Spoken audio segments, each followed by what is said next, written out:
Cinema പാട്ടുകളും അതേപോലെ തന്നെ ഡിവോഷണൽ സോങ്സും പോലെ തന്നെ ചേച്ചി സജീവമായി പ്രവർത്തിച്ചിട്ടുള്ള ഒരു മേഖല കൂടിയാണ് നാടകഗാനങ്ങളുടെ. അതിന് ചേച്ചിക്ക് ഒരുപാട് അംഗീകാരങ്ങളും കിട്ടിയിട്ടുണ്ട് അല്ലേ?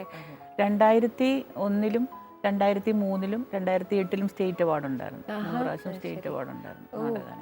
അപ്പം ഈ ഫിലിം സോങ്സ് പാടുന്ന സമയത്ത് തന്നെയാണോ ഇത്? അതോ അതിന് മുമ്പ്? ഫിലിം സോങ്സ് പാടുന്ന സമയത്ത് ഒത്തിരി പാടിയിട്ടുണ്ട് നാടകഗാനങ്ങൾ. അപ്പോഴും എനിക്ക് നാടകഗാനങ്ങളുണ്ട്. എനിക്ക് ഇഷ്ടമാണ് നാടകഗാനങ്ങൾ പാടാൻ. നമ്മുടെ അച്ഛനും അമ്മയുടെ അടുത്ത് നമ്മൾ നിൽക്കുമ്പോഴുള്ള ഒരു അവിടെ നമുക്കൊന്നുമില്ലല്ലോ, നമ്മൾ സ്നേഹം മാത്രമല്ലേ ഉള്ളൂ അല്ലേ? വേറെ ഒരു ലോകത്തിൻ്റെതായ നമ്മളായി തന്നെ നിന്നാ മതി. ആ ഒരു ഫീലാണ്, ആ ഒരു മാനസികാവസ്ഥയാണ് എനിക്ക് നാടകഗാനങ്ങൾ പാടുമ്പോൾ. So sweet. അപ്പോൾ ഡെഫിനറ്റ്ലി ചേച്ചി പാടി ചേച്ചിക്ക് അവാർഡ് കിട്ടിയ ഒരു പാട്ട് നമുക്ക് വേണ്ടി ഒന്ന് ഡ്യുവറ്റിൽ പാടി തരാമോ? ഓ തീർച്ചയായിട്ടും. അവാർഡ് കിട്ടിയത് പിന്നെ 3 ഞാൻ പറഞ്ഞില്ലേ 3 അവാർഡ് കിട്ടി. അതിൽ ഇപ്പോൾ എൻ്റെ ഓർമ്മയിൽ നിൽക്കുന്ന ഒരു പാട്ടെന്ന് പറഞ്ഞാൽ സെബി നായരമ്പലത്തിൻ്റെ ഒരു കുറുനരി കുന്നത്തെ എന്ന് പറഞ്ഞൊരു പാട്ടാണ്. പക്ഷെ അതിന് മുന്നേ വേറെ അത് ഞാൻ പിന്നീട് പാടാം. ഇത് എനിക്ക് വളരെ ഇഷ്ടപ്പെട്ടൊരു സെബിയുടെ ഒരു വേറൊരു പാട്ടാണ്. അത് ആദ്യം പാടാം. ഓ യെസ് പ്ലീസ്.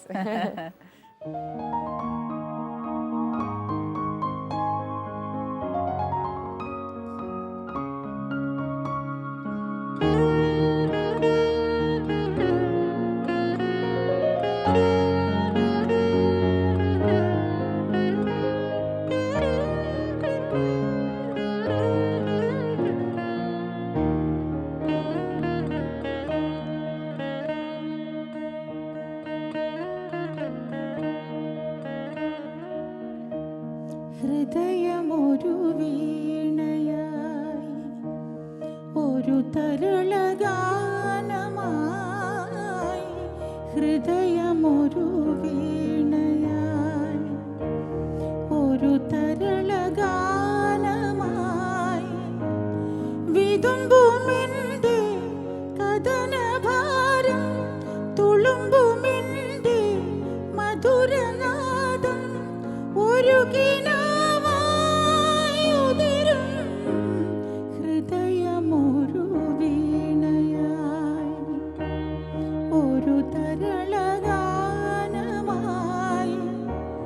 ഹൃദയമൊരു വീണയായി.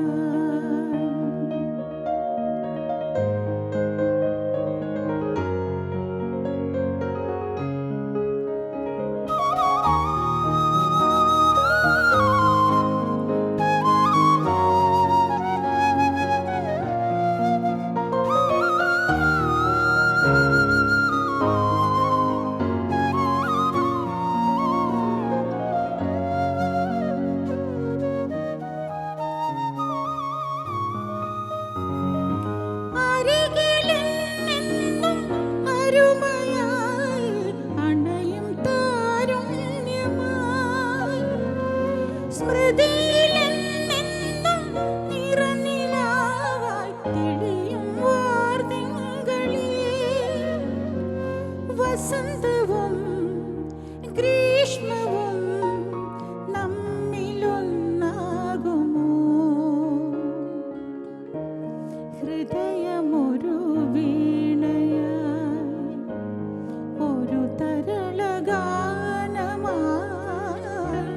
ഹൃദയമൊരു വീണയായി ഒരു തരളഗാനമായി, വിതുമ്പുമെൻ്റെ കഥനഭാരം തുളുമ്പുമെൻ്റെ മധുരനാദം, ഒരു കിനാവായുതിരും ഹൃദയമൊരു വീണയായി.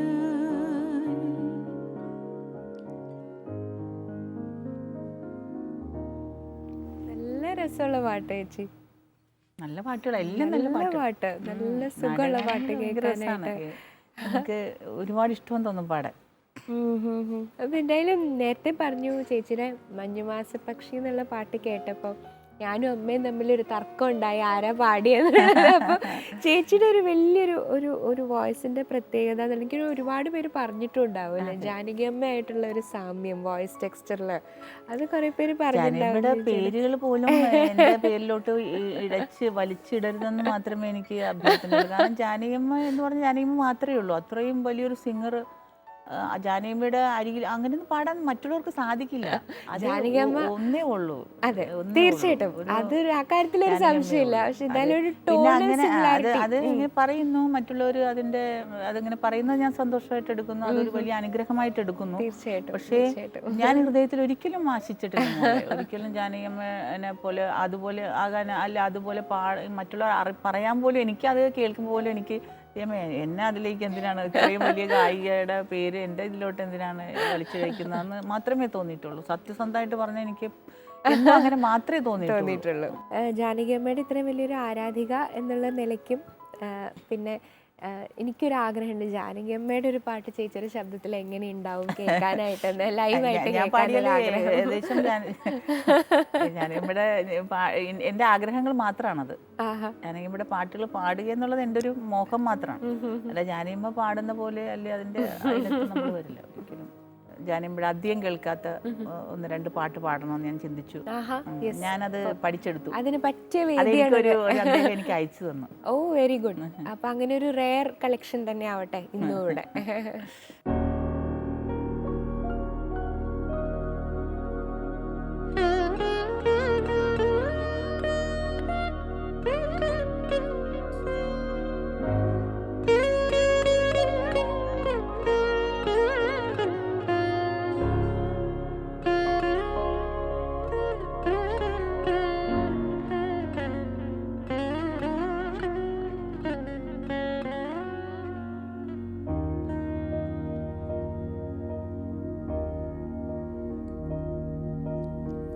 അമൃത കുംഭങ്ങൾ കൈകളിലേന്തി ആഷാഢമേഘം മാനത്തു വന്നു. അമൃത കുംഭങ്ങൾ കൈകളിലേന്തി ആഷാഢമേഘം മാനത്തു വന്നു. അതിഥിയാമവളെ അരുണനേകങ്ങൾ ആ പാദചൂഡം നോക്കി നിന്നു. ആ പാദചൂഡം നോക്കി നിന്നു. അമൃത കുംഭങ്ങൾ കൈകളിലേന്തി ആഷാഢമേഘം മാനത്തു വന്നു.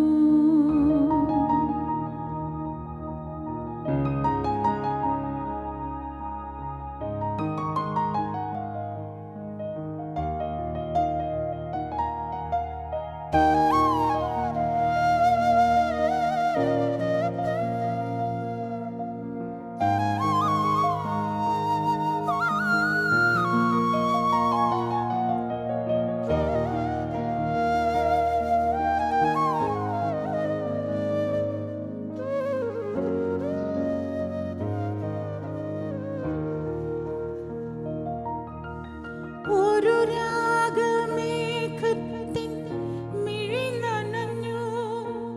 ഒരു കാവ്യരേഖ അതിൽ വിരിഞ്ഞു. ഒരു രാഗമേഘത്തിൻ മിഴി നനഞ്ഞു. ഒരു കാവ്യരേഖ അതിൽ വിരിഞ്ഞു. ഇരു ഹൃദയങ്ങൾ ഇളകി നിന്നു. ഇരു ഹൃദയങ്ങൾ ഇളകി നിന്നു. പഴയ ബന്ധങ്ങളിൽ സ്മൃതി പുണർന്നു. ആരറിഞ്ഞു കഥ, ആരറിഞ്ഞു ആകാശവിളക്കുകൾ എന്തറിഞ്ഞു. അമൃത കുംഭങ്ങൾ കൈകളിലേന്തി ആഷാഢമേഘം മാനത്തു വന്നു.